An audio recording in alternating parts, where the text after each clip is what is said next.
प्रभु आप लोगों के साथ हो और आपकी आत्मा के साथ। संत लूकस के अनुसार पवित्र सुसमाचार। हे प्रभु तेरी महिमा हो।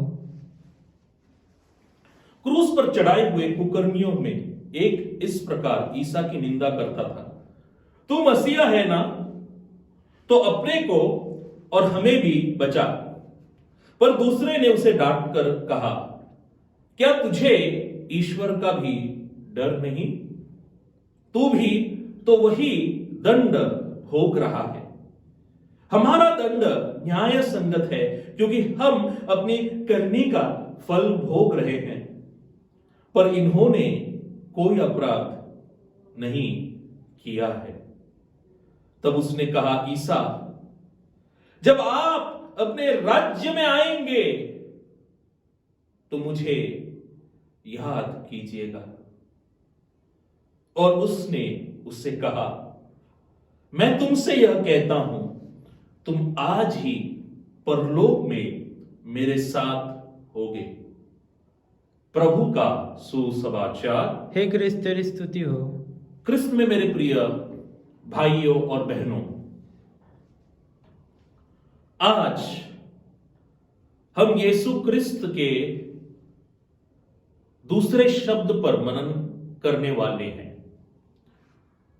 क्रूस आरोपण के समय यीशु क्रिस्त ने अपने मुख से जो दूसरा शब्द, दूसरा वाक्य उच्चारा था, मैं तुमसे यह कहता हूं, तू आज ही परलोक में मेरे साथ होगे। इस पर हम मनन करने वाले हैं। यीशु क्रिस्त दो डाकुओं के बीच थे,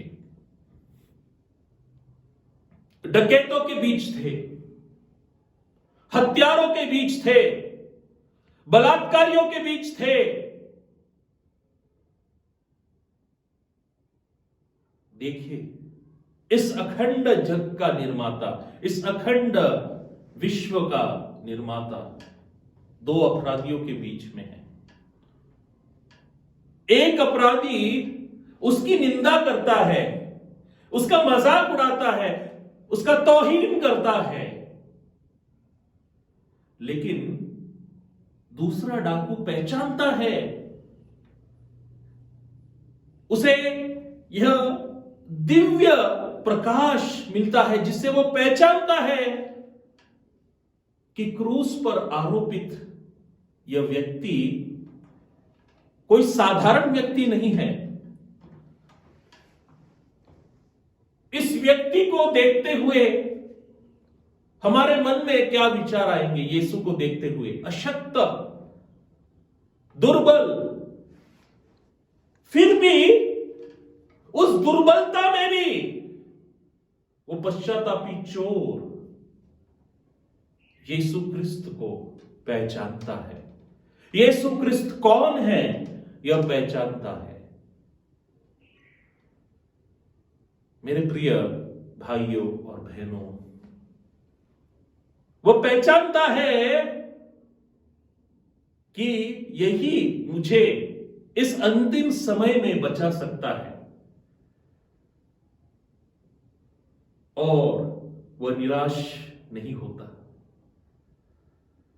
वह दुखी नहीं होता,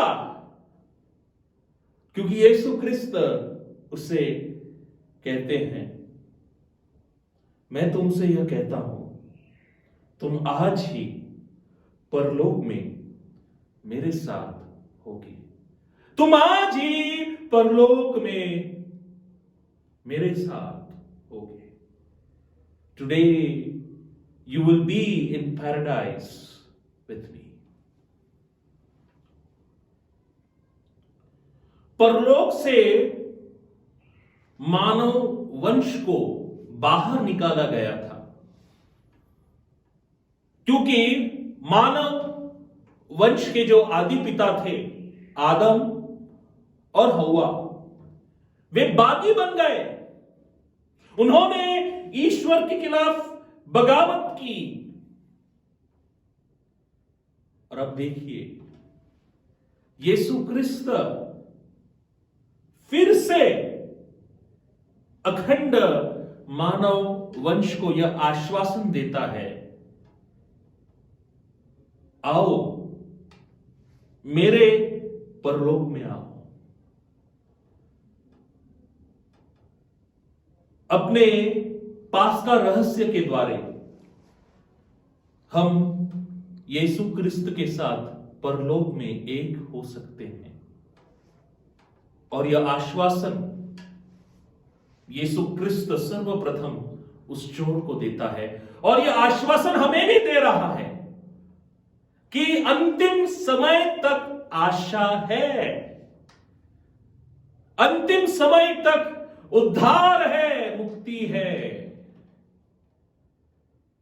यह कौन था? ये चोर, ये डाकू कोई साधारण डाकू नहीं था।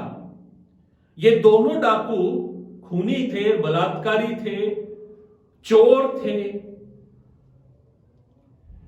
इज़राइल में जो मरुभूमि थी, रेगिस्तान था, उस रेगिस्तान में रहते हुए छुपके से वे यात्रियों पर हमला करते थे, उन्हें मार डालते थे, उनका खून करते थे और उन्हें लूटते थे। इन्होंने सैकड़ों लोगों को मौत की घाट उतार दी थी। और ऐसे व्यक्ति को यीशु क्रिस्त परलोक में स्थान देता है। हां मेरे प्रिय भाइयों और बहनों, फुल्टन शीन कहते हैं, तारण के, मुक्ति के, उद्धार के लाल सिक्कों के द्वारा स्वर्गलोक के काउंटर पर मुक्ति के द्वार में प्रवेश करने वाला पहला व्यक्ति यीशु क्रिस्त का शिष्य नहीं था, उनका कोई रिश्तेदार नहीं था, उनका कोई अनुयायी नहीं था, उनका कोई प्रेरित नहीं था, बल्कि एक खूनी था, एक बलात्कारी था, एक चोर था। मेरे प्रिय भाइयों और बहनों, यह खूनी चोर हमें फिर से आश्वासन दे रहा है, लौट आओ। यीशु क्रिस्त के दया सागर में, यीशु क्रिस्त के अनुकंपा के इस महासागर में डूब जाओ और मुक्ति पाओ।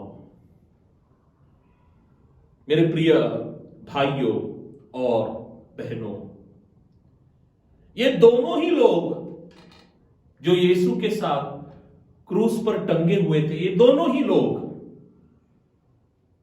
समान पापी थे। उन्होंने एक ही तरह से अपना कार्य किया था, लोगों का खून, बलात्कार, लूटपाट, परंतु इसके बावजूद एक डाकू स्वर्गलोक प्राप्त करता है और दूसरा डाकू स्वयं दंड के योग्य बन जाता है। यीशु क्रिस्त तारण के क्रूस को, मुक्ति के क्रूस को गले लगा रहे हैं। एक चोर बगावत के क्रूस को गले लगाता है और दूसरा चोर पश्चाताप के क्रूस को, मनस्ताप के क्रूस को, अनुताप के क्रूस को, प्रायश्चित के क्रूस को गले लगाता है। मेरे प्रिय भाइयों और बहनों, दोनों ही यीशु के करीब थे, दोनों ही उद्धारकर्ता के करीब थे, लेकिन वो बगावती चोर अपने तेवर के कारण, अपने बगावती हृदय के कारण दंड के योग्य बन जाता है और वो पश्चातापी चोर स्वर्गलोक में प्रवेश करता है। हम यीशु क्रिस्त के पास हैं। यीशु क्रिस्त सभी संस्कारों में मौजूद है और विशेष रूप से पाप स्वीकार संस्कार के द्वारा हम उसके दया का अनुभव ले सकते हैं। यीशु क्रिस्त इतना पास है, पास होने के बावजूद भी कभी कभी हमारे लिए वह दूर है, क्योंकि हमारा हृदय पश्चातापी हृदय नहीं, बगावती हृदय बन चुका है।